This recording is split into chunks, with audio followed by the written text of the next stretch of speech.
Niye çıkacak? Temsile duyuyorum oğlum yakın ben. Başım ya.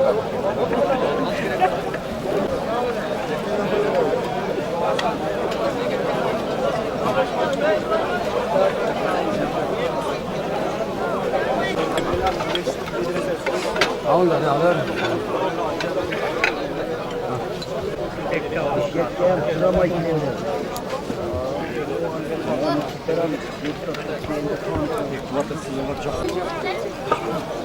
Bir nimet bir koymuş mutlaka.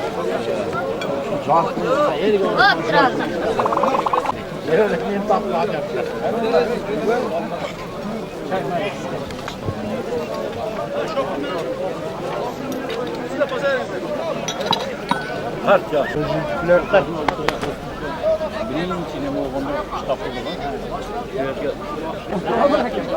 Ya damla kelle. Başta kaç asket de.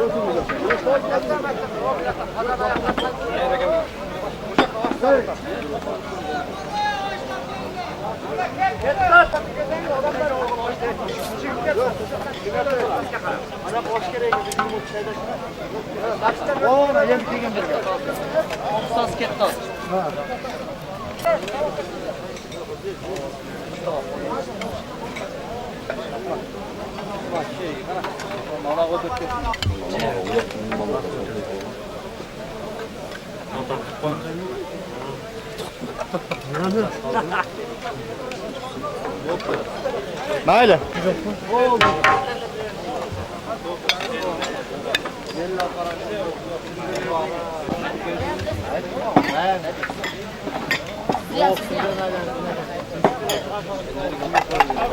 Kaçtı günün önüne koysun. Göç az kalın lan. Sizden şurada çatan adamı gelse, göç şu yöngünde gelin. Nerede çalıyım? Sördür. Normal neyle tatlı. Baş. Gelin. Bol kalmak. Şeytan. Lan ne o boyasana gel yaxşırak tat. Tanı şey koy. Barğandan keldi tuzattın ha, bundan bir yakada.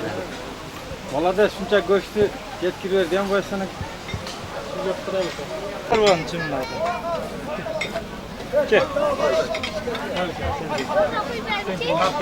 Kes abi. Gel kanka ben tatlı.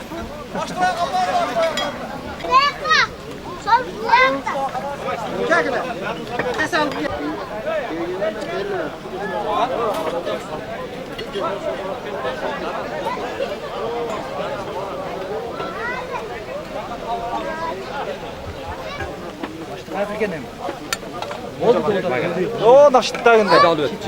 Daha 8 tat. Şeytan. Çorbadaydı.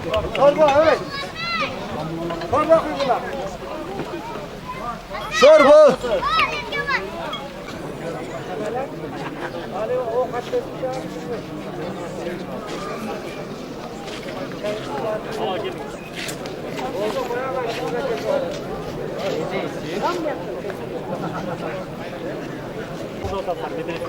Ayrılacak şey oldu mu?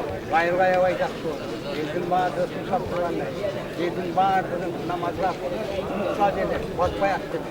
Yatma olmuna yık bulmaktan gözü öldürmesen. Aman bağırdı, o deli dostu yorba çıkandan giyin. Allah tarihin gösterse sur yoluna cüzün vargan sen. Birinin muhtaçlık zamanı doğur. Şunun çocuğun olur. Artık yeten meselelerde bu. Çatlı zamanlarda bu. Görüp pazarı sonra görmek istiyorlar. Şu an için mesajı yaptı. Şurada ödül sürüde adam göz. Meydan şöyle bana şakaların bazıları gelip aksakan küçük yere yapıyor. Meseleler doğup faydalanıyor. Bunu görmek istiyorlar. Gelecekte dünya yüzü boyunca en tınçaman yaşayacak özgür oluşu bu yaşanıyor. Allah Teala'yı her kaçan kişiyiz gelir vazgeçsin. Deniz hak bozun bana çakalarımızın en unutmakta. İki güne baktığımız bir çıkar. Burayı Teala'ya meynet var. Meynet için meclis sağlayız. Namaz okuyun. Mesele eder. Birbirinizi geçeleşir. Biri çorba çorba yürüyüşerler. Zevatlarga çıkaylar. Kola çakarazı zevatı üretirler. Ceman güven balıkları kuru çorba sataylar. Çakçı adamları elçiler. Allah Teala'ya meytedet. Peygamber sallallahu aleyhi ve sellem meytedet. Meni elçici olsun olur. Benim cennette bir yol olsa. Bu da kalırsa nasip olsun. Beni dürttüm Peygamber'in koşu olsun. Atman ne oldu? Suran aslan. Kaç bayıl tutuldu bunu? Akula kayın. Aklına kayın. Rahmat ağa.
Bizdekiler hayatta. Ha çıkacaksın. Ha?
Mahmut.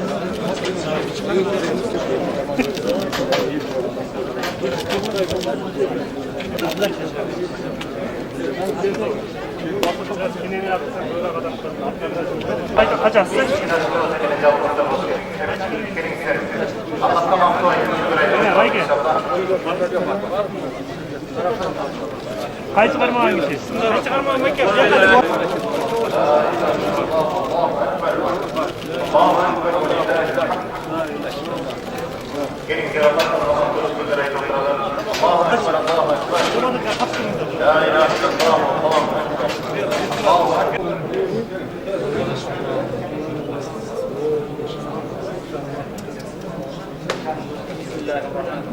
اللهم افتح ابواب رحمتك.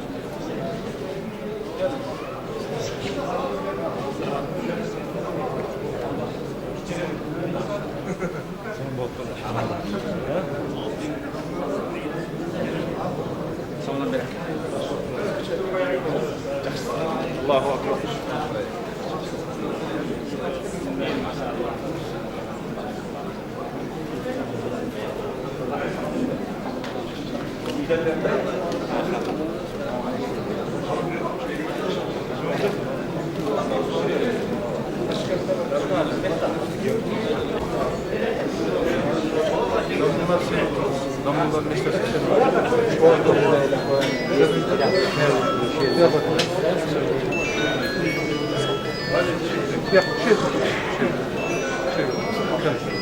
ما خطر.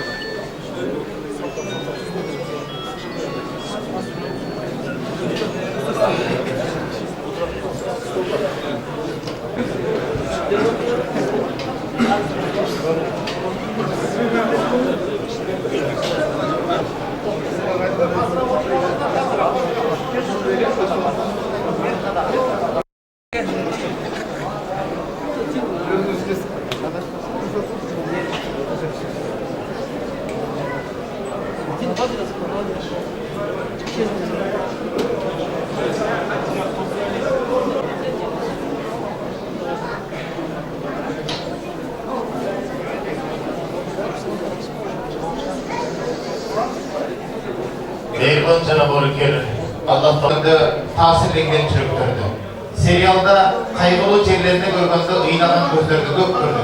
Durup Allah'tan ayakta okunan gezde ona şu Kur'an-ı Kerim'den tahsillenip çürüktü imanı ruhani asıl alınan çürüktür azayması için kendinize Cerrahkan'ın üyü, Cerrahkan'ın ayakta benim başlayla mümkün olsa hakkında cevapında oldurmuşlar. Kur'an-ı Kerim'de olmanın urmatsı baskanları gelizleri oldururlar. Kur'an-ı Kur'un İslam Enstitüsü Rektörü Nurli Karı Orun Bayır'ı verildi.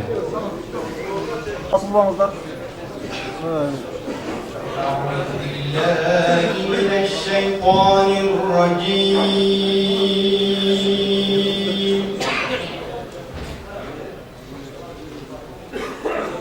بسم الله الرحمن الرحيم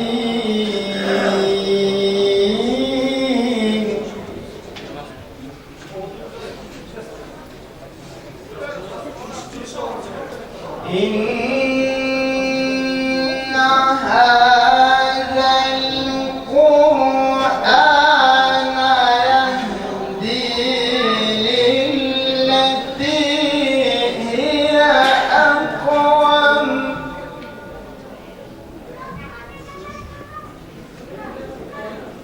للتي هي أقوم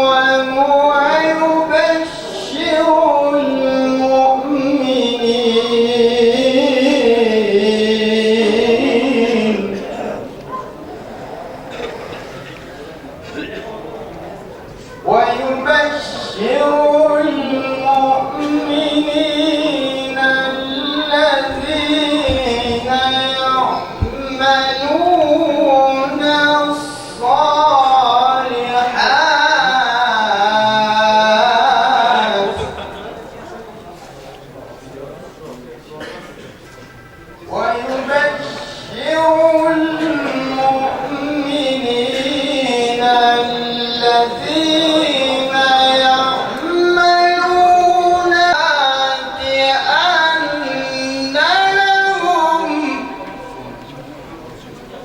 أن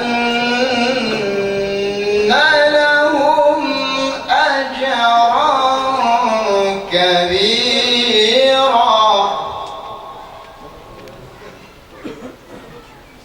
بسم الله الرحمن الرحيم. قل هو الله أحد الله الصمد لم يلد. قل هو الله أحد الله الصمد لم يلد ولم يولد ولم يكن له كفوا أحد. صدق الله العظيم. سبحان ربك رب العزة عما يصفون وسلام على المرسلين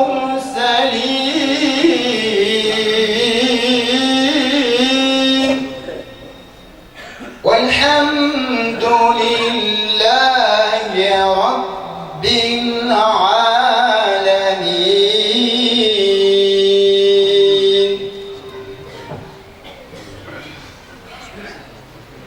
آمين. الحمد لله والصلاة والسلام على رسول الله. ربنا تقبل منا إنك أنت السميع العليم وتب علينا إنك أنت التواب الرحيم. وجعلنا الله شكرا كريم hurmatынан барлық аламдағы инсандардың барлығына ya Allah hidayat иман берген, мұсылмандардың ортасына ынтымақ берілгендік тақуалық берген. Құран-ы Кәрімнің hurmatынан барлығымыздың ата-енелерімізден жалпы момын мұсылмандардың тірілерін өткендердің күнәлері кешірген, даражаларымызды биік қылған, рызқыларымызды кең берекелі қылған. Жаратқан Алла ұшы жерде қол көтеріп тұрғандарының қандай қажеттері болсын, ya Allah барлығымыздың орындатқан. Ешкімге қор, ешкімге зар қылмағын, жүздерімізді жарық қылғын. Құран-ы Кәрімнің нұры менен жүректерімізді, қабырларымызды нұрлағын. Құран-ы Кәрімге ya Allah барымызды дос қылғын, жақын қылғын, шапағат қылушы қылғын, ya Rabbal Alamin. Жаратқан Алла ұшы мечітте түгелікті қылғын, өзін қабыл қылғын. Ұшы мечітке ya Allah нұрыңды, хидаятыңды түшіргін. Ұшы мечіттен ya Allah бүткіл аламға нұрыңды, хидаятыңды тарқатқын. Жаратқан Алла ұшы мечітті құрғандарға, салым қошқындарға, малы менен, жаны менен, дуасы менен, ақ ниеті менен, бардығына бейіштен ya Allah өзің орын берген. Бейіштен ya Allah қансарайларды құрып берген ya Rabbal Alamin. Ұсталарымызға, жел өргендерге, қол қойғандарға, Тырбай Закирович ұшы досымызға, ұшы жерде бардық достарына, ақсақалдарымызға, жаратқан Алла дүниеде де жақсылықтарды, ақиретте түгелікті, игілік, бақтылықтарды нәсіп қылғын ya Rabbal Alamin. Elibizge jurtubuzga Kur'an-ı Kerim'de hurmatlan tinchlik, amanchilik, dirimjilik ya Allah ata qilgin. Rabbana atina fid dunya hasana wa fil akhirati hasana wa qina azaban nar bi rahmatika ya arhamar rahimin.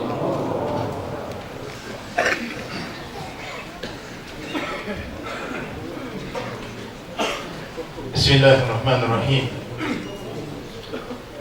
Hormatly Müslüman bertoğanlar. Bir uçurlar namaz emas, Oruzu tutqanыңды bilip қалған бийлик өкілі орозыңды мажбурлап аштыр берген заман эле. Бүгін бийлик өкілдері өздері бас болып, сіз менен, біз менен біргелікті орозусын қармап, мечіттерін açып, президенттерimiz Allah Taala'nın razı olsun өздері ифтарларын беріп жатқан заманда жашап атабыз. Алла иманат толы мекенімізге көз тийбесин. Бүгін Ноқат районының Қараташ айыл аймағындағы жаңадан құрылышы өткөрүлгөн борборлоштурган мечит медресебизге момундай бир сонун Аллахтын үйүнө дал ошол Аллах сүйгөн, кызыр жылоодогон, элдин дуасында жүргөн инсандар өздөрү келип катышып отурат.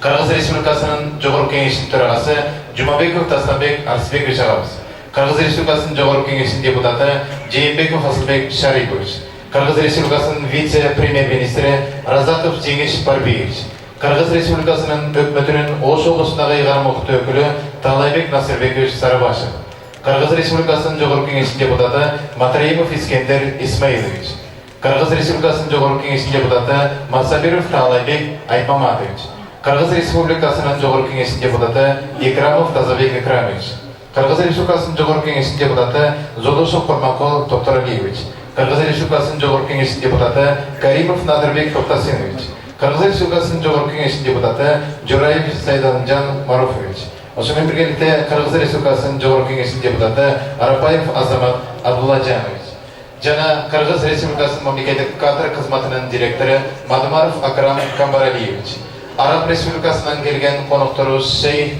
Мухаммад бин Хамуд жана Устаз Хамид Рашид Самир, Кыргыз Республикасынын дин иштер боюнча мамлекеттик комиссиясынын директору Эргешев Заирбек Жолчиевич, Кыргызстан мусулмандарынын Азирети муфтийи ардактуу устазыбыз Максатбек Ажы Токтомбашевич, Кыргызстан мусулмандарынын уламалар кеңешинин төрагасы Абдышүкүр Ажы Нарматов устазыбыз, дин алымы Кыргызстан мусулмандары алымдар кеңешинин мүчөсү Жалилов Чубак Ажы Тажибаевич устаздарыбыз, бүткүл дүйнөлүк мусулмандар жаштарынын ассамблеясынын башчысы Араб шейхи Саид Байими устазыбыз, Кыргыз Республикасынын Жогорку Кеңешинин депутаты өзүңүздөрдүн уулуңуздар Жолпукаров Төрөбай Закирович жана Жогорку Кеңешинин экс төрагасы Тагаев Айтыбай Султанович. Ошону менен биргеликте бажы кызматынын мурдагы орун басары Матраимов Раим Исмаилчевабыз, Ош мамлекеттик университетинин ректору Исаков Каник. Ноктатыгындык мамлекеттик администрациясынын атынан урматтуу коноктор, сиздерге чоң ыраазычылык билдирип кетебиз. Ушул өзүңүздөрдүн убактыңыздарды бөлбөй биздин Ноктатыгы сатыларына катышып отурабыз. Ошол менен бирге мына ушул мечиттин курулушуна жардам берип көрсөткөн бүткүл Жаштар ассамблеясынын мүдүрү Устаз Саид Байымы мырзага да салымыңыздарды кошсоңуздар курулушуна, ошол ниетиңиздер кабыл болсун. Куш келипсиздер баардык урматтуу коноктор. Биздин элибизде дайыма ушундай мечиттер көп салыныбыз, элибизде дайыма биримдик, жакшылык боло берсин. Чоң рахмат. Алла Таала ишиңизге ийгиликтер берсин, эл ичинде аман болуңуз. Урматтуу коноктор, келиңиздер анда эмесе ар бир айтылган дуа тилектерге оомин деп ишиңиздерден мөөр басып дуаларды колдоп кубаттап туруңуздар. Bir gün Peygamberimiz Aleyhisselam bir sahaba dua kılıp atkan кезде жанындагы сахабаларга карап, ey сахабалар, мынау сахабанын дуасы кабыл болуп, эгерде дуасына мөөр басылса деп. Сахабалар таң калды, я Расулуллах саллаллаху алейхи вассалам. Мөөр басылса эмне дегениңиз бул? Пайгамбарыбыз Алейхиссалам айтты, айтылган дуасына сиздер кошулуп омин, омин, омин деп турсаңыздар, ошол дуа мөөр басылган менен барабар деп. Андан келиңиздер, азыр ушул жерге айтылып жаткан ар бир ак тилек дуага омин деп туруңуздар. Иншалла Алла Таалам кабыл кылып, жаннаттын төрүндө дал ушул жамаат менен чогуу Пайгамбарыбыз алейхиссалам ортосунда отурган күн насып эткен болсун. Аны эмесе сөз кезиге Кыргыз Республикасынын Жогорку Кеңешинин төрагасы Жумабеков Дастанбек Арсбекович агабыз табыз.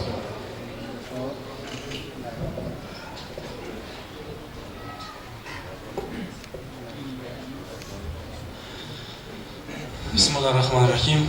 Ассаламу алейкум, урматтуу замандаштар, урматтуу аксакалдар, урматтуу байкелер, урматтуу бул жерде отурган инилерибиз, жаштар, ошондой эле Кыргыз элине кызмат кылган кызматкерлер отурат бул жерде, депутаттарыбыз отурат, өкмөттүн өкүлдөрү отурат. Сөзүмдүн башында биринчиден сиздерди уруксат берсеңиздер, Кыргыз Республикасынын урматтуу президенти Сооронбай Шариповичтин атынан, анан өзүмдүн атынан бүгүнкү сиздердин ушу Караташ айылындагы болуп аткан мечиттин, жаминин ачылышы аземин чын жүрөктөн куттуктап кеткенге уруксат этиңиздер. Президенттин атынан урматтуу Асылбек Шариповичтин атынан. Алла разы болсун сиздерге. Урматтуу мекендештер, мынакей бүгүн мамлекетибизде, анын ичинде Ош облусунда, анын ичинде Ноокат районунда, анын ичинде мынакей Караташ айылында жакшы салтанат болуп турат. Бул салтанат Кудайдын үйү дейбиз. Мынакей мечиттин ачылышы болуп атат. Караңыздарчы, кантип турат, кандай береке чачылып турат.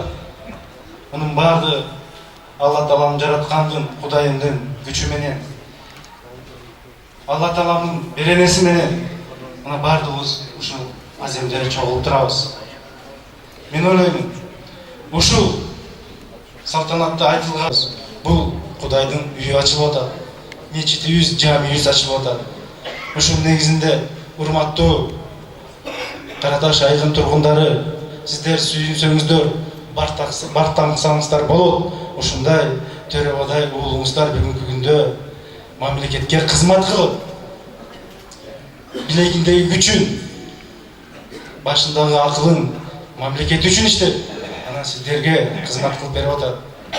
Сиздер ушу менен сыймыктансаңыздар болот. Мен ойлойм, келечекте дагы мамлекетке кыла турган күчүңүз, Төрөбай мырза, көп. Сизди тапкан, ушул дүйнөгө алып келген биринчиден сиздин ата-энеңизге, атаңыз маркум өтүп кеткен экен. Анын иш тилек максаттары болгон экен. Бирок атадан кыйын бала чыгат деген кыргызда жакшы сөз бар. Батасын берип турса, бизге окшогон жаштар мамлекетке, элибизге тынбай, талыкпай иштеп, күчүбүздү жумшап берип, алдыга койгон максаттарыбызды биз ишке ашырабыз. Бүгүнкү күндө мамлекетибизде, элибизде биз ишти алып барабыз.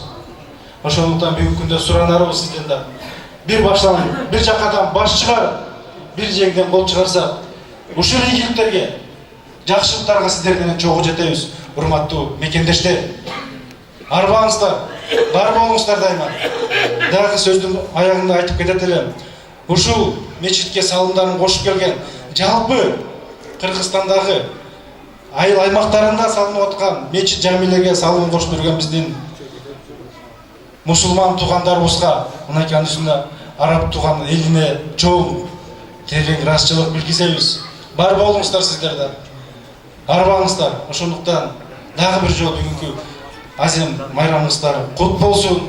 Ушул жерге канчалык, ушул мечитке, ушул жамиге канчалык бут кирсе, кут кирип турсун. Ушул жерде кылынган дуалардын бардыгы ишке ашып турсун. Кудайым колдоп турсун.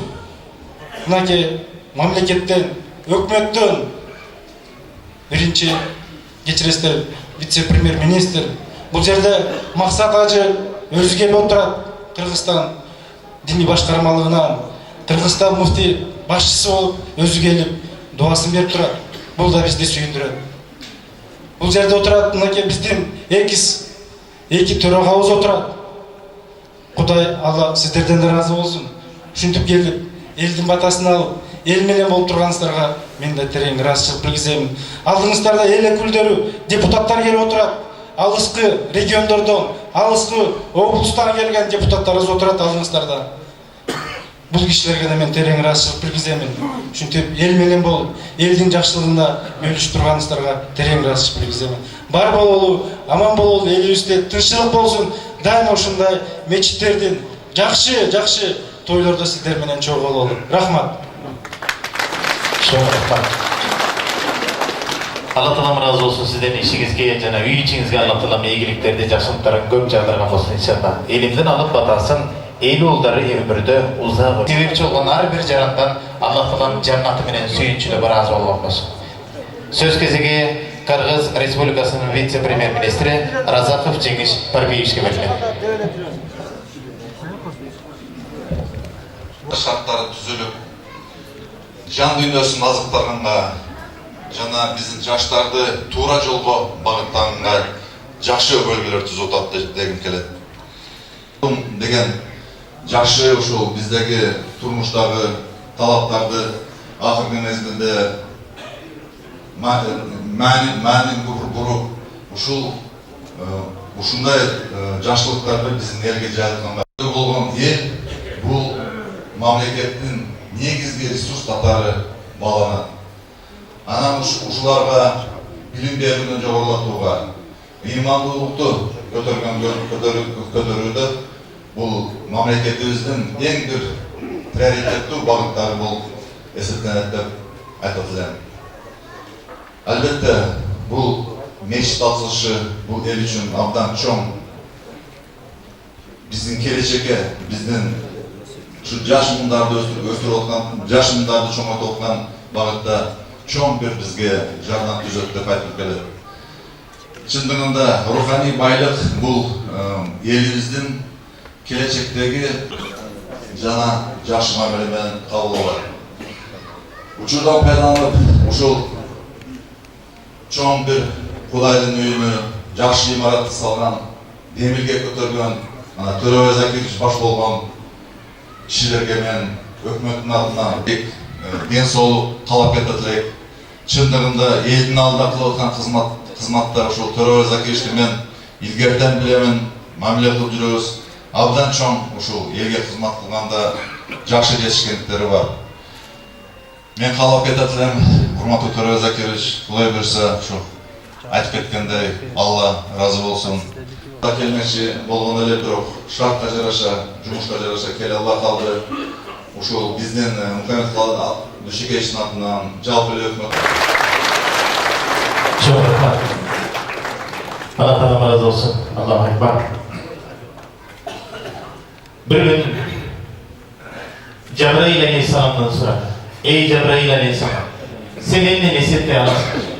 Cebrail Aleyhisselam ayette bir uçurda bütün dünya boyunca çelbetine cevaptan cangırlardan tamçısı nesetle alalım.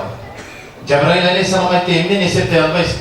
Cebrail Aleyhisselam ayette men Allah için kılıngan yaxşılık sadakanın Allah bergen soğuğun esetley albayım beni. İnşallah bugün oşondoy perişteler soğuğun esetley albay turgan Allah suygan bir yaxşılık iş bololak degen ümittöz. Anda osu söz kezegen. Allah'tın üyünün açılışına süyünüp gele oturgan, Çınıklas'tan Aktil'den bağlasın beri oturgan. Kırgız Respublikası'nın hükümetinin Oşu obasındagı Aygar Muhtu ökülü Sarıbaşık Talaybek Nasirbek Görüşler. Саламатсыздарбы, урматтуу ага, энелер.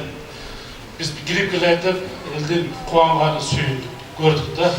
Ушул айылдын эли аябай бүгүн сүйүнүп кубанып турасыздар. Ушундай жакшынакай Кудайдын үйү бизде ушундай тынчылыктар болсун, жакшылыктар болсун. Мына мен анализ кылып көрдүм. 90-жылы биздин областта 30га жетпеген эле мешит болгон экен. Бүгүнкү күндө мына 900'e жақындап қалды да. Бұл да біздің елімізге шундай жардамдарын беріп келіп жатады. Бұны да айтышымыз керек та. Бұларға дағы жақсы ниетменен келіп жардам беріп жатышат үшін. Чоң рахмат. Анан ушу ел дагы ынтымак экен. Бирөө келип жакшы сөзүн айтып, бирөө келип айран сүтүн берсе керек, бирөө келип колу менен күчү менен жардам берсе, бардыгыңардын кызматыңарга Алла Таала разы болсун. Ушундай жакшылыкка кызмат кылайын. Анан Кыргыздын дагы бир жакшы макалы бар. Жарыгы болса дерінде, жалыны болса дерінде, жарығы телінде. Жакшылыктар. Бизде де мешітке емес, Төрөбай Закировичтин жалпы областта Кыргызстанга кылып аткан иштерин эл бүгүн. Ушундай айылына келип мектептерде, андай Кудайдын үйү болгон мечиттерге жардам берип атат. Азыркы айткандай, Алла разы болсун. Дагы бир жолу ушу мечиттин ачылышы менен куттуктайм. Ушу жакшы күндөрдө жолугун кылайм. Чоң рахмат көп. Чоң рахмат.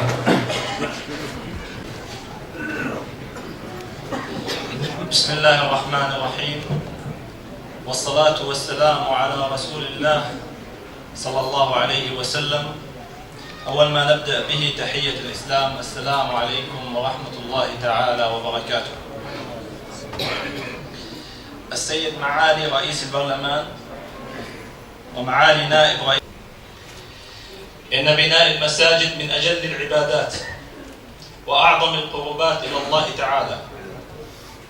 فقال الله في كتابه العظيم: إنما يعمر مساجد الله من آمن بالله واليوم الآخر وأقام الصلاة وآتى الزكاة ولم يخش إلا الله فعسى أولئك أن يكونوا من المهتدين. صدق الله العظيم. فالمساجد منارات الهدى في الأرض. فقد رغب رسول الله صلى الله عليه وسلم من بنى مسجدا بالأجر العظيم، فقال: من بنى لله مسجدا ولو كمفحص قطر. ما شاء الله.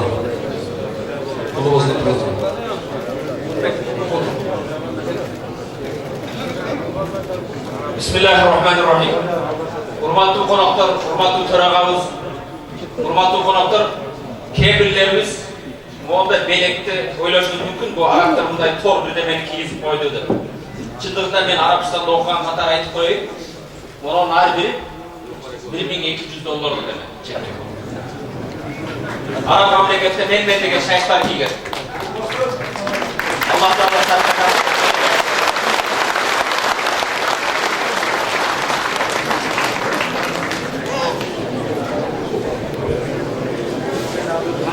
السيد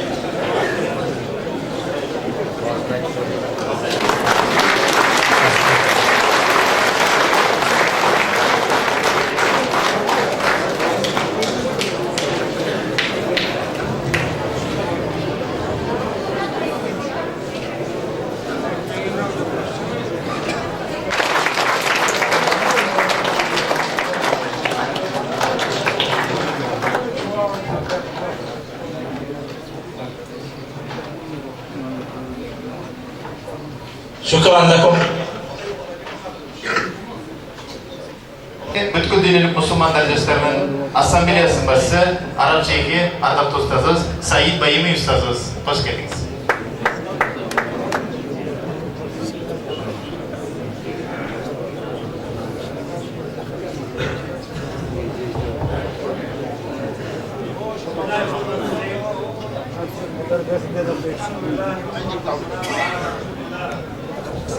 Sallallahu aleyhi ve ala alihi ve sahbihi ve men vala.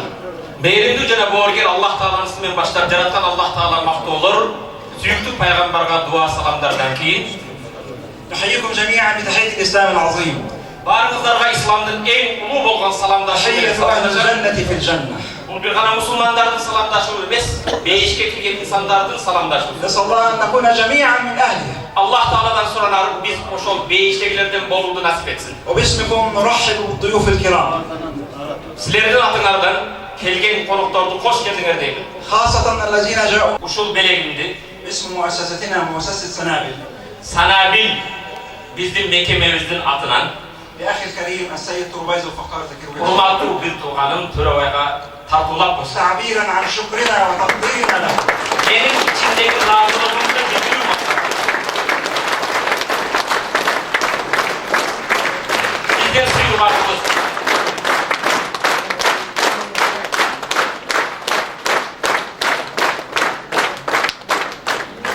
وهذه هدية مماثلة لأخي الكريم الذي جعله الله سبحانه وتعالى سببا لهذا المشروع السيد خالد سامي راشد.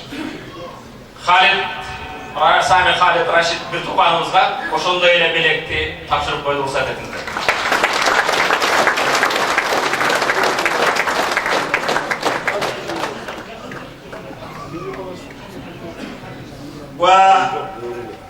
وتكريما للحاضر الغائب. Kelgenlerge, jana kelbegenlerge olgan sıyırmadım. غائبا عنا بجسده حاضرا معنا بروحه. Denesi bizim aramızda yok. Ruhu menen al biz menen. Kuaneci menen biz menen. محمد بن حمود. Muhammed ibn Hamudaga bu beleğimizi tartılap koysak. إذا يسمح أخي الكريم السيد تربية الفقار يقدم هذه الهدية Ruhsat versek Töröbay Mırza özü tapşırıp koysa al kişi dökülüne. نيابة عنا جميعا. Bağrımızın altımızdan bu kişiyi tapşırsa.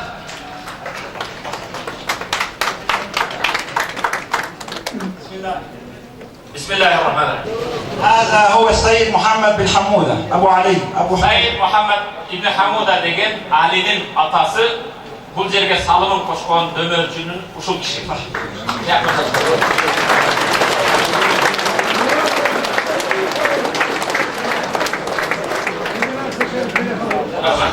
شكر الله لكم جميعا ونلتقي إن شاء الله في مشاريع جميلة مثل هذه عما قريب. Bağrınızlarına çok rahmet. Dağı bizim uşundayım olduğum başka bir projektlerimizde Kuanış Gündür'dü. Yolumuzu Allah nasip etsin rahmet.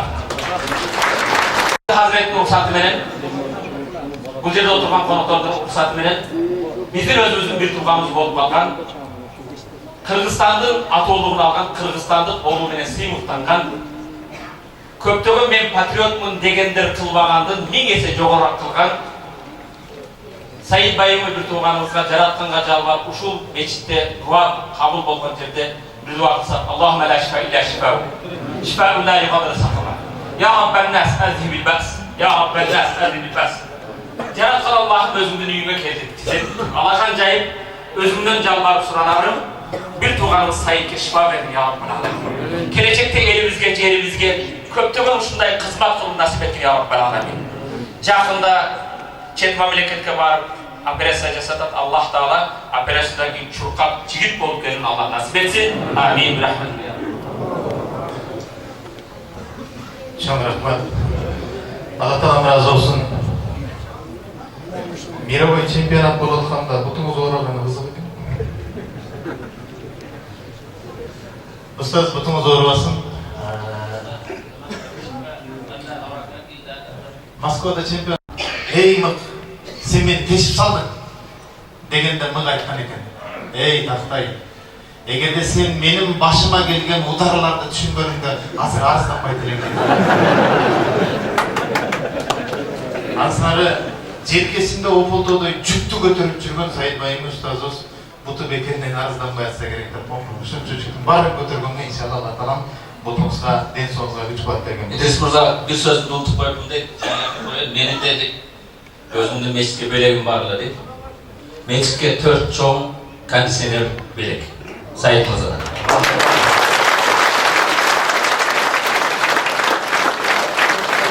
Allah razı olsun.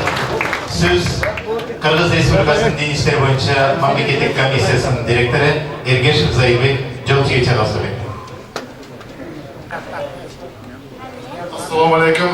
Hurmatlı ağayın tuğanlar, hurmatlı Dastanbek Atisbegoviç, hurmatlı Cengiz Berbeyeviç, hurmatlı bizden alış yakından gelin.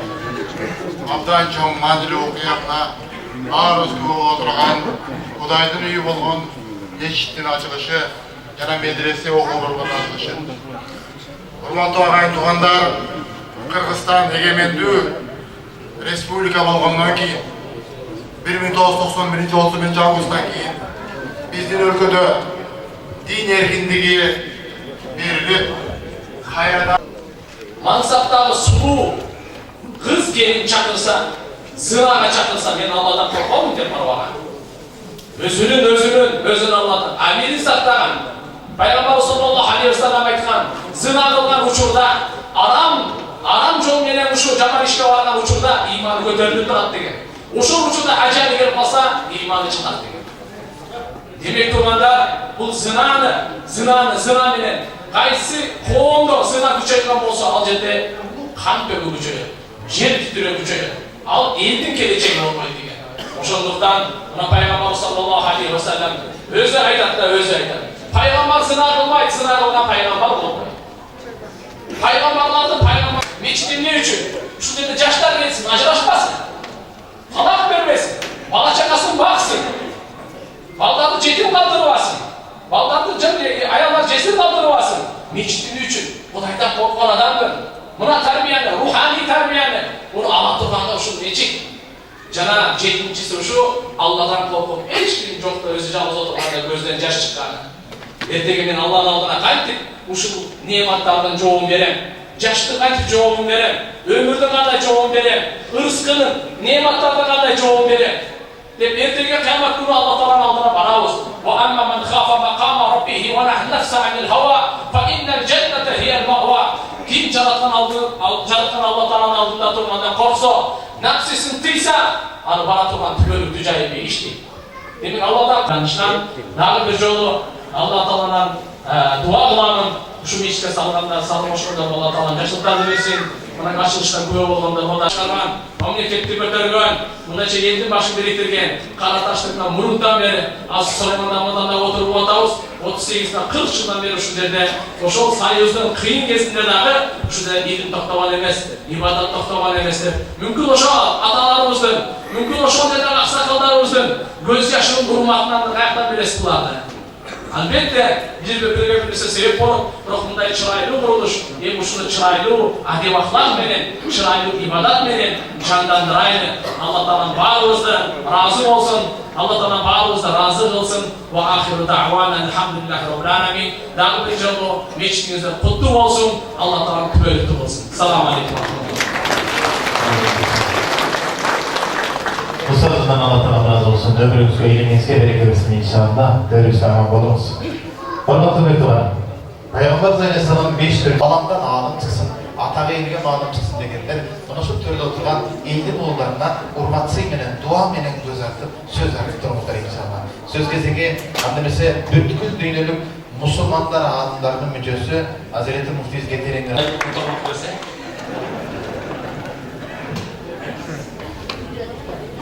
بسم الله الرحمن الرحيم الحمد لله رب العالمين والصلاة والسلام على أشرف المرسلين سيدنا محمد وعلى آله وصحبه أجمعين ثم بعد السلام عليكم ورحمة الله وبركاته.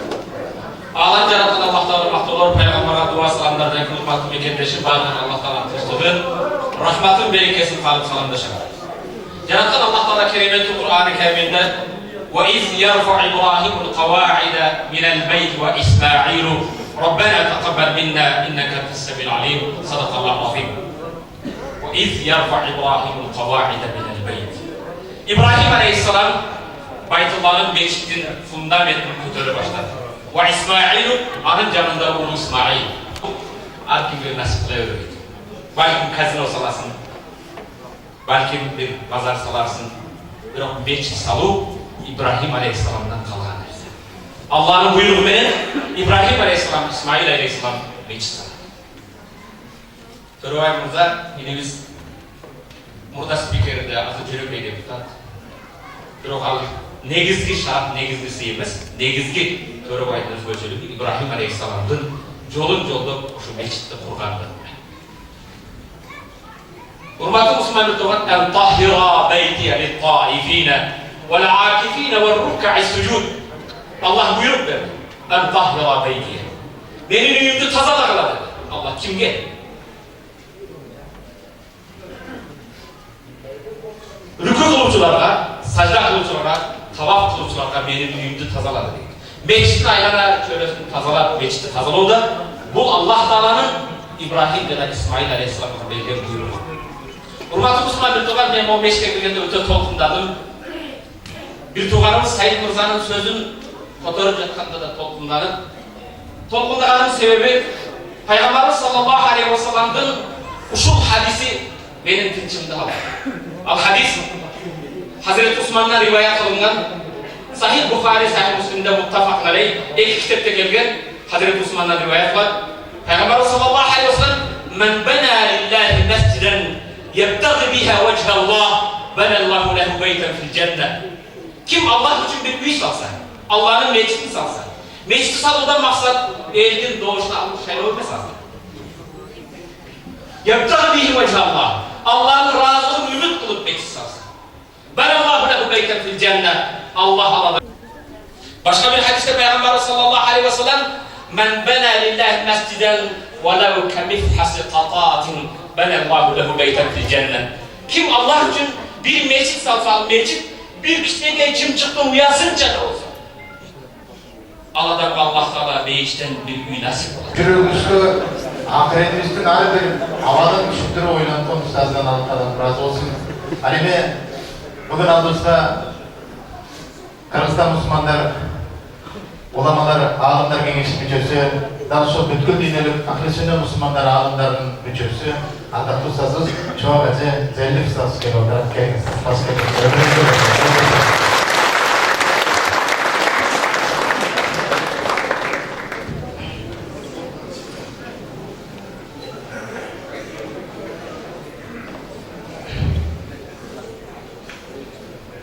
Bismillahirrahmanirrahim. Elhamdülillahi Rabbil alemin. Vel akibatu lil muttaqin. Sallallahu teala ala Resulina Muhammed ve ala alihi ve ashabihi ecma'in. Esselamu aleyküm ve rahmetullahi ve berekatuhu. Hurmatlı tuğanlar, müftiyimiz, alındaki birleşim törağası, Abdancak sözleri söylep verdi. Alemiz şunçalık dengeli dini medeniyet ösünü getiriliptir. Bizden gelgen çoğunlarımız da din boyunca yakşı meseleleri aytıp verişti. Oşun üçün aytlar tuğan sözlerle kalmadan ben giyinki başka bir safarda cuma namazına gelip oşunda sürdüğü çoğalımların aslında gözümce ördükçe çocuk bir olup söylemeyi doğran nasip olsa. Bırak oşunda olsa da aytlar tuğan bir üç gevim var. Birincisi, buna uşul meçhidde Kur'an'a özünün salonu koşulan emirattık ustazımız Nail Şeyh Muhammed Hamuda cana özünün uğurlarından Ali Huday Taala bunlarga kurulgan meçhid Huday Taala bunlardan sadakasını kabul kılsın ahiretteki beyişin cennettagi Huday Taala kutlu olsun dep istilek kılabız. İkinciden ayta turgan razılık men Törebay ajıga Törebay dostumuzga aytam bu işini biz deputat bolgondan murda, spiker bolgondan murda, vice spiker bolgondan murda, eldin bar taniyalekten murda, şu çaykana taş getirgenden beri bileriz. Oşondagı jönököylügü azırga çeyin özgörgön jeri jok. Oşondagı jönököylügü azırga çeyin özgörgön jeri jok. Kaçan görsen meçhitте, kaçan görsen başka jerde adamlardı bileriz. Kıyınçılık bolganda meçhitте kattap, kıyınçılık көтөрүлгөндө meçhitten alыстап kalgandarda gününü görüp жүрөбүz. Oşun üçün eğer de kaysi bir adam jakşılıkta, jamanlıkta, bardıq uçurda birday olsa, demek oşul adamdan jakşılık tutsa boluverет деген mesele. Uşul meçhidi böyle oturup, biz meçhitten burada Törebay dostumuzun düğünü varıp gördük. Biz gördük meçhit açtan ağırağız. Diğer Kırgızistan'dan meçhidin bardığından ağırağız. Baksak büyü meçhitten jakşırak koyduk da. Büyüleri meçhitten jakşırak. Biroq Törebay'ın büyü meçhitten jakşı emesi ekenini gördük. Al emes meçhit uşul jerde en jakşı ekenini görüp atабыз biz. Uşul bizde saat boluş gerek. Meçhit kuram dese 10-14 salıp güveyraklar türüp meçhit saldıklar. Doğuş almanга hareket kılbastan sandan sapat hareket kılış gerek.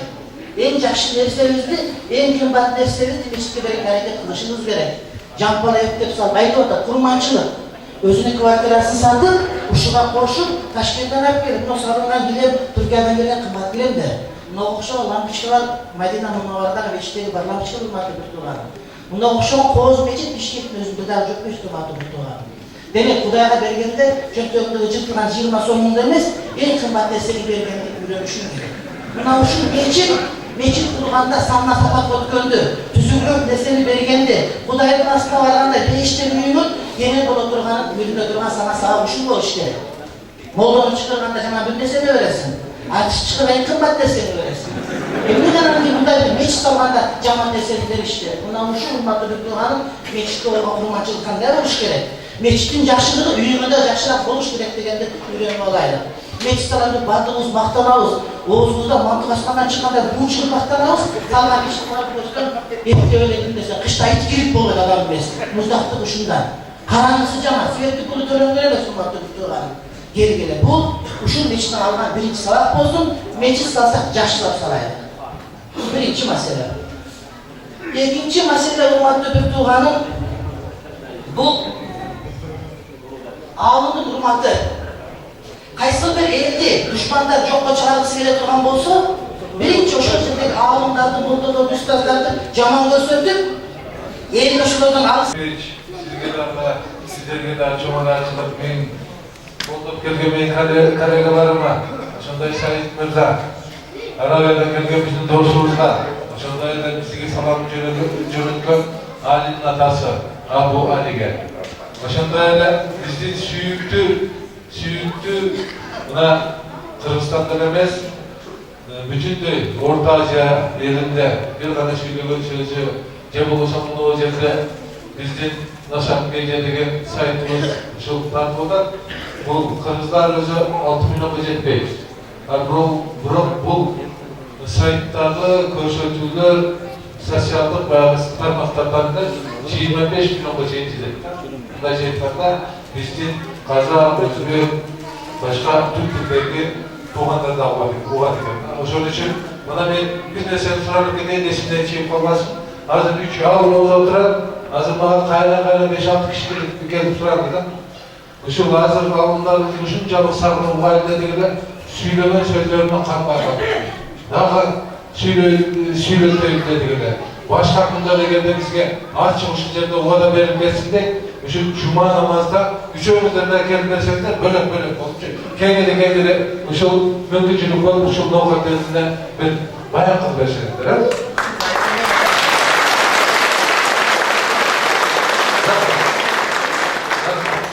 Şu an zaten ayıptır, sizden varsınız da inşallah.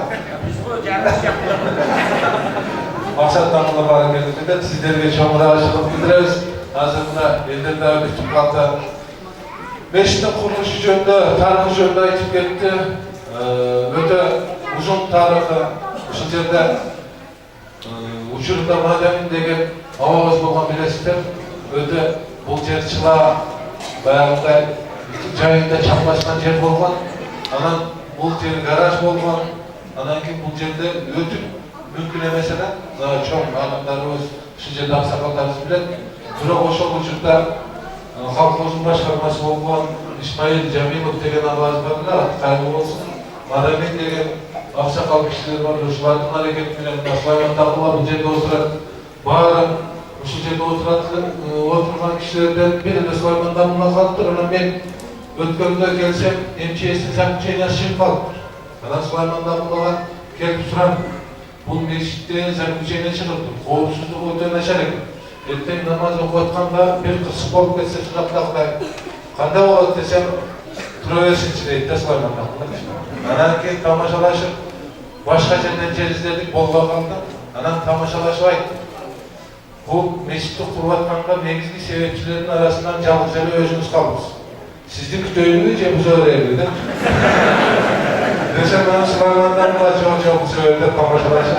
Анан кийин же бузулду да, бузулуп ушундай кооз мешит салды да, анан биз ошол Алимет атасы тапсырма, ошондой эле ушул азыр жогору жакта айтып Эмираттын бир устаз өзүнүн баласынан соо иретинде жасап койгон. Анан биздин атабыз ушул наркы 2006-жылы Сулаймандар менен 3 киши 4 киши отуруп ушул жерге медреsenин башталышында бул жерде биздин ушул жерде жергиликтүү элдердин акчасы менен курулган. Анан капсула салып атканда Атам Раматылык бар еді.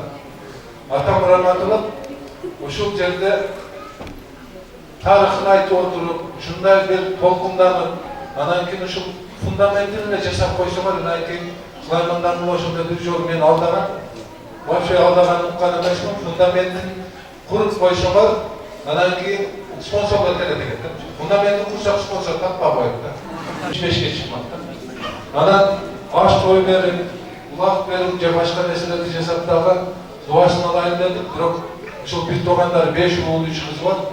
Анан кийин досторум менин командам биргеликте отуруп, ушул атабызды келечекте ушул сооп иштерди атабыздын армагына багыштадык. Бул жерде достор отурат, агалар ийгилер отурат, туугандар отурат, биздин жакын туугандар отурат. Ушул кишиге атадык. Мындай карасам, Саудия Арабиясы, Араб Эмиратынан bir insan balasına soğuk istep Kırgızistan'a geldi. Bu yerde Kırgızistan'da biz balları özümüzün atamızda soğuk istep uşul desem oyladık fikirler birlik getiriyor geldi. Bundaysa aytkanda bizim negizgi maksatımız bu dünyada bayağı bunun için bir adamları жақсы görüp kalsın degen oyumuz yok. Buna Allah kalsın. Biz tozaktan korkak.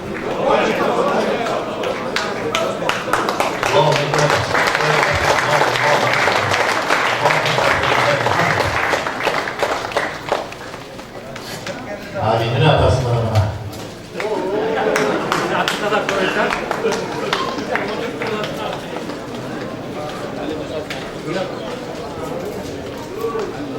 Ali'nin atasına Şeyh Muhammed bin Hamud'un. Abu Ali. Abu Ali. Maşallah kutlu olsun. İsterim.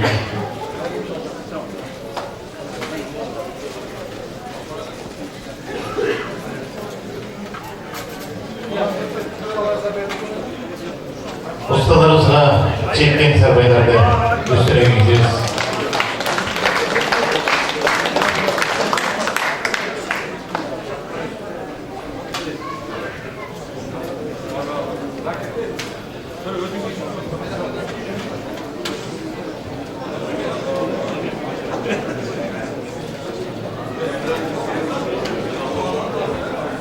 Arasılıklar, elimizin gelecek yaşlarımızın ruhani jaktan tereң kalkanışta, yübünüdük adayamlık tarbiyasının kalkandırıladı, talim tarbiyasının önüşüne sebep olgan. Musulmanlarımızın boru bolgan mecittin kuruluşuna boşman zor salınız için Abdurrahimov Delmurat Taşponatovичке tereң razı ettiler. Siz geçimde soluk bakıvat yaşo, bardak turmuş üyübüleri bakıt kalay. Oman domeni Kırgız Respublikası'nın Jogorku Kengesi Deputati Төрөбай Золмукарым Закевич. Ustamızda, kolunuzda görmesin ayın.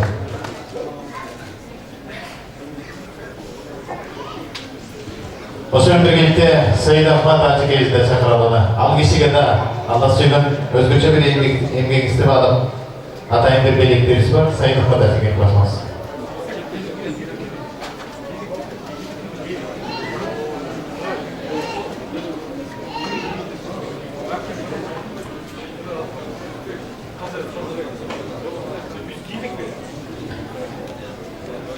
Kırgız Respublikası'nın Jogorku Kengesi Төрағасы Жұмабек Дастарбек Асыпбеков сарабасына микрофон сунайын. Белек тапшыруу үчүн. Урматтуу туугандар, Төрөбай Закевич, Төрөбай мырза. Биздин да белегибиз бар эле. Атайын ушу артында белектер тапшырылгандан кийин биз да тапшырып коелу деп чечтик. Урматтуу туугандар, Orada öldü, mağrı, yaxşı, жылуу сөздер. Құдайдың алдында, Алла Тағаланың алдында жақсы сөздер айтылды. Бұның барлығы қабыл болсын, құрметті туғандар. Мына сіздердің айылыңыздарда чоң бір майрам болып отыр. Құдайдың үйі ашып отыр жаңа. Ушул жерге Грамота Каратас айыл аймагында жаңадан өткөрүлгөн Заманбап мечитинин курулуш иштерине зор салымын кошкондугу үчүн Шейх Мухаммад бин Хамуда Ноғат райондук мамлекеттик администрациясынын ардак грамотасы менен сыйнанат.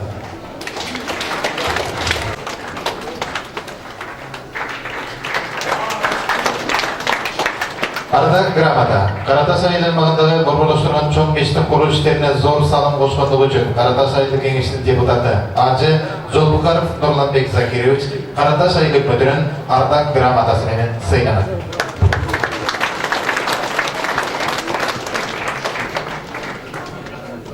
Ардак грамота Караташ айылдын аймагындагы борборлоштурган чоң мечиттин курулуш иштерине зор салым кошкондугу үчүн Караташ айылынын тургуну Ажы Кармыша уулу Имамидин Караташ айыл өкмөтүнүн ардак грамотасы менен сыйнанат.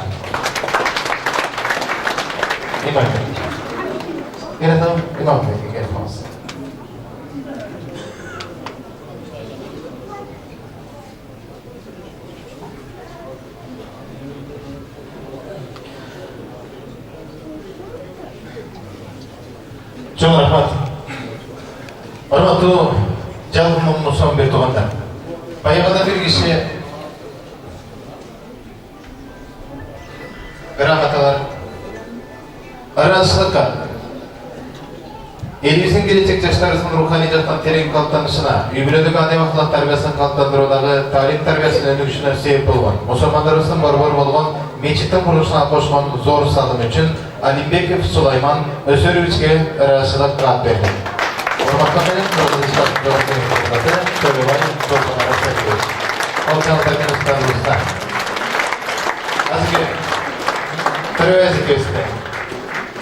ұстазымызға, құрметті қонақтар, келіңіздер. Алым ұстазымызға бір қол шапқыңыздар, құтты болсын. Дал ушундай ыраазычылыкка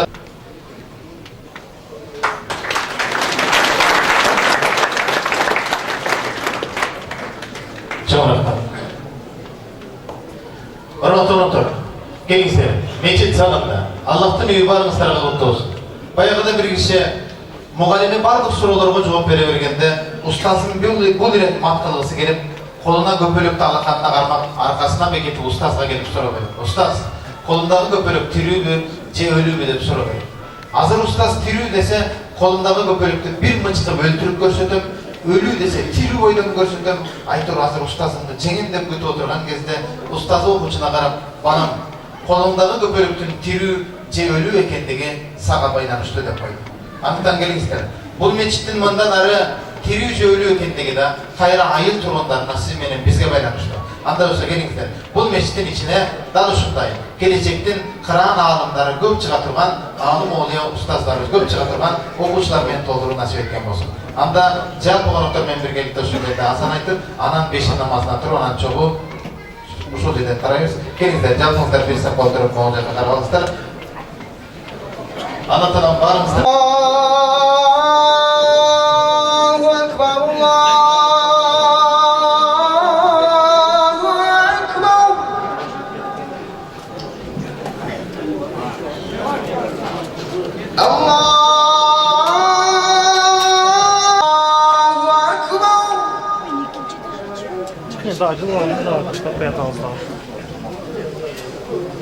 أشهد أن لا إله إلا الله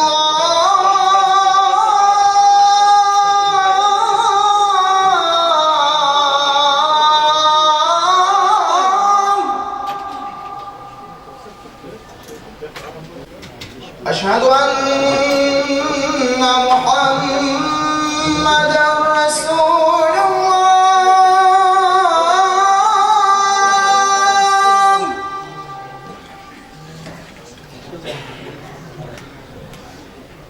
أشهد أن محمدا رسول الله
الله أكبر سمع الله لمن حمده الله أكبر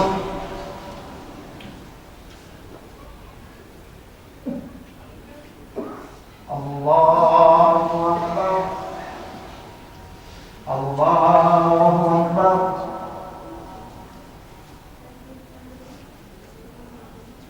الله أكبر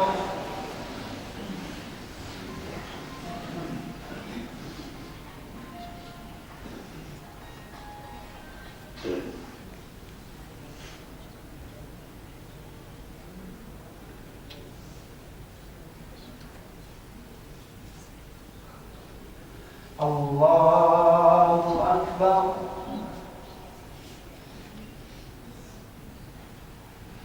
سمع الله لمن حمده الله أكبر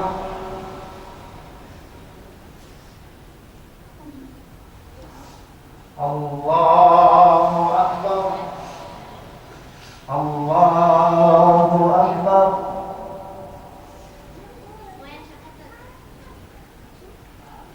الله أكبر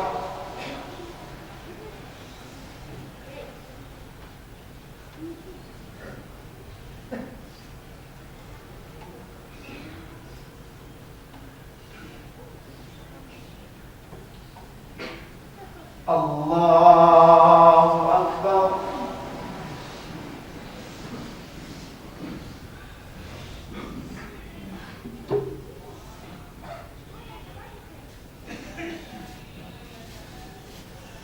الله أكبر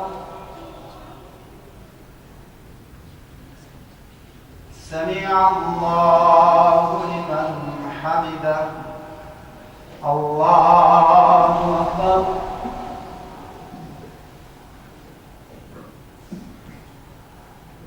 الله أكبر الله أكبر الله أكبر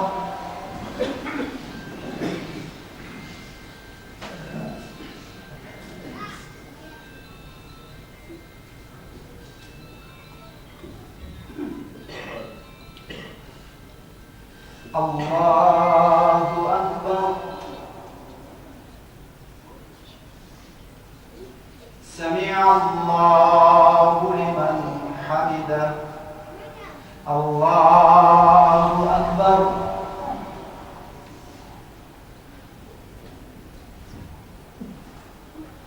الله أكبر الله أكبر الله أكبر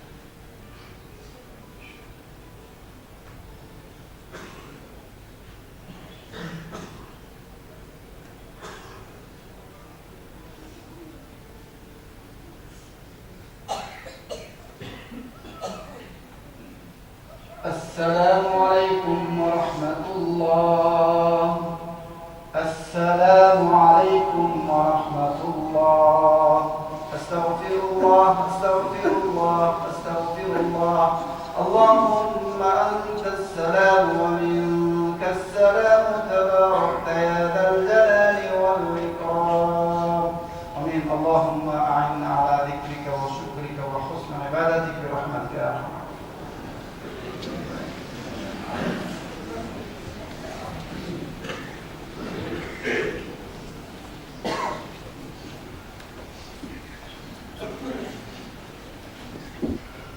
الله أكبر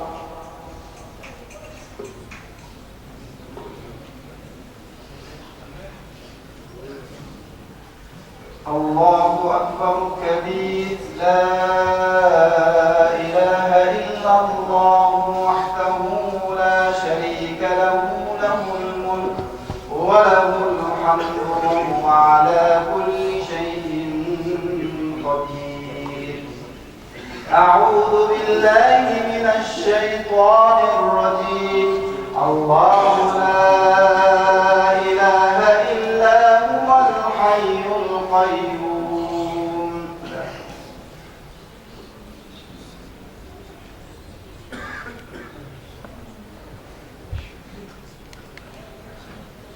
سبحان ربك رب العزة عما يصفون وسلام على المرسلين والحمد لله رب العالمين. آمين. الحمد لله والصلاة والسلام على رسول الله. ربنا تقبل منا إنك أنت السميع العليم وتب علينا إنك أنت التواب الرحيم. Жаратқаналла шоққанымызды, қылған ғибадаттарымызды, қайырымдылықтарымызды, ушул мечіттерімізді, я Раббул Аламин, қабыл қылғын. Дуаларымызды, тобаларымызды қабыл қылғын. Бабымызды разы қылғын, бабымызды разы болғын. Жаратқаналла жақсы күндерді, жақсы түндерді, жақсы достарды, жақсы шериктерді насип қылғын. Жаман күндерден, жаман түндерден, жаман достардан, жаман қошқанlardan сақтағын. Жаратқаналла оғыларға шипа берген, баш қошқанларға салih перзенттерден ағылғын. Mamlakatimizga tinchlik, amanchilik, beriklik, do'stlik, ko'p rizq yeyishga Robbul Alamin baraka fayzini nasib qilgin. Robbana atina fid dunya hasana va fil akhirati hasana va qina azaban nar. Bi rahmatika ya arhamar rahimin.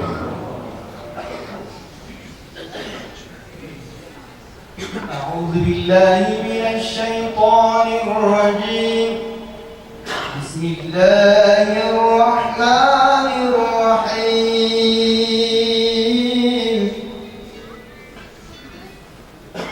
يا أيتها النفس المطمئنة ارجعي إلى ربك راضية مرضية فادخلي في عبادي وادخلي جنتي. صدق الله العظيم.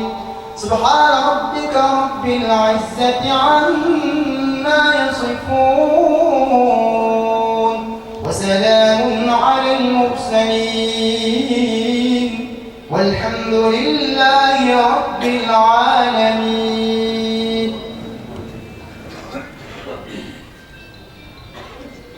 آمين. الحمد لله رب العالمين. اللهم صل على سيدنا محمد في الأولين وصل على سيدنا محمد في الآخرين وصل على سيدنا محمد في الملأ الأعلى إلى يوم الدين. آمين. اللهم تقبل منا صلاتنا وقيامنا وركوعنا وسجودنا وتسبيحنا وذكرنا وتحميلنا وتحميدنا يا رب العالمين. اللهم تقبل من أصحاب هذا المسجد يا رب العالمين. اللهم تقبل من المحسن الكريم محمد بن حمودة يا رب العالمين، واجعل هذه النفقة الصغيرة المباركة في ميزان حسنات ولده يا رب العالمين. اللهم ابني لهما قصرين متجاورين في جناتك جنات النعيم، واكتب لهما يا ربنا أجر كل قائم وراكع وساجد وعابد وذاكر ومتعلم في هذا المسجد يا رب العالمين. اللهم تقبل من أخونا الكريم تربيز الفقار زكيوفيتش، تقبل عنه وعن والده يا رب العالمين، واجعل نفقته في ميزان حسناته وفي ميزان حسنات والده يا رب العالمين. اللهم اجعله بارا بوالده بعد مماته يا رب العالمين. اللهم اهد أبناءنا وأبناء المسلمين، واهد بناتنا وبنات المسلمين، واجعل يا ربنا هذا المسجد عامرا بالطاعة والعبادة. اللهم آمين. ربنا آتنا في الدنيا حسنة وفي الآخرة حسنة وقنا عذاب النار برحمتك يا أرحم الراحمين. اللهم صل على سيدنا محمد وعلى آل محمد.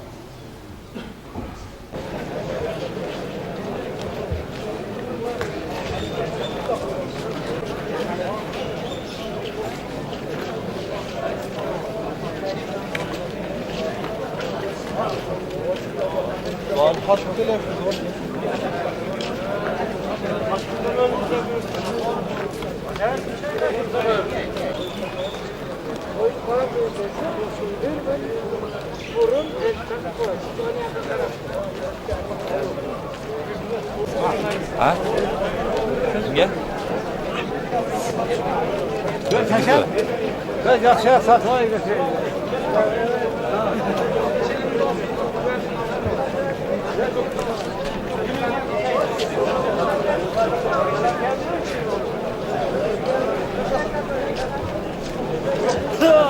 Kechir ağa. Yakına gel.